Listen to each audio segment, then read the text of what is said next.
ഞങ്ങൾ ഒരിക്കൽ ജപ്പാനിൽ ട്രെയിനിൽ ട്രാവൽ ചെയ്യായിരുന്നു. അപ്പോൾ ട്രാവൽ ചെയ്യുന്ന സമയത്ത് ഞങ്ങളൊരു സ്റ്റേഷനിൽ കയറിയിട്ട് ഞങ്ങളുടെ ലഗേജ് അതിൻ്റെ മുകളിലേക്ക് എടുത്തു വെച്ചു.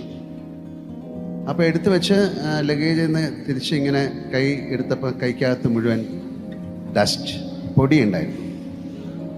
അപ്പോൾ ഞങ്ങൾ ഇരുന്നപ്പോൾ ആ ഒരു അറ്റൻഡൻറ്റ്, ഒരു ലേഡിയാണ്, അവരിങ്ങനെ നടന്നു പോയപ്പോൾ ജേറ്റി ചോദിച്ചു, see this, what is this, ഇതെന്താണ് എന്ന് പറഞ്ഞു. അപ്പോൾ അവർ ഒന്ന് പെർപ്ലെക്സ്ഡായി സോറി എന്ന് പറഞ്ഞു പോയി.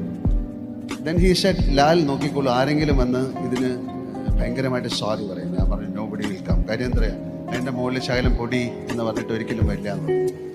പക്ഷേ യു ഡോണ്ട് ബിലീവ്, കുറച്ച് കഴിഞ്ഞപ്പോൾ അതിൻ്റെ സീനിയർ ആയിട്ടുള്ളൊരു സൂപ്പർവൈസർ വന്ന് അവിടെ ഇരുന്നു കുട്ടിൽ.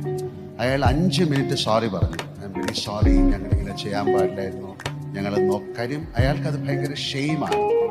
അപ്പം നമ്മൾ ചെയ്യുന്ന ഒരു ജോലി പെർഫെക്റ്റായിട്ട് ചെയ്തില്ല എന്നൊരാൾ പറയുമ്പോൾ അയാളോട് ദേഷ്യമല്ല വേണ്ടത്, അല്ലേ? കാരണം അത് നടന്നില്ല, അതിൻ്റെ ഒരു എന്താണ്, ഒരു സങ്കടം, ഒരു മാനക്കേടെന്നൊക്കെ മലയാളത്തിൽ പറയാം. സോ അതൊരു വലിയ റെവലേഷൻ ആയിരുന്നു. കാര്യം നമ്മൾക്ക് ഏറ്റെടുത്തിരിക്കുന്ന ഒരു ജോലി നമ്മൾ വൃത്തിയായിട്ട് ചെയ്തില്ലെങ്കിൽ അതൊരാൾ ചൂണ്ടിക്കാട്ടിക്കുമ്പോൾ പലർക്കും ദേഷ്യമാണ് അയാളോട് ഉണ്ടാകാൻ സാധ്യത. പക്ഷെ ഇത് അവർക്കൊരു ഷെയിമാണ് ഉണ്ടായത്.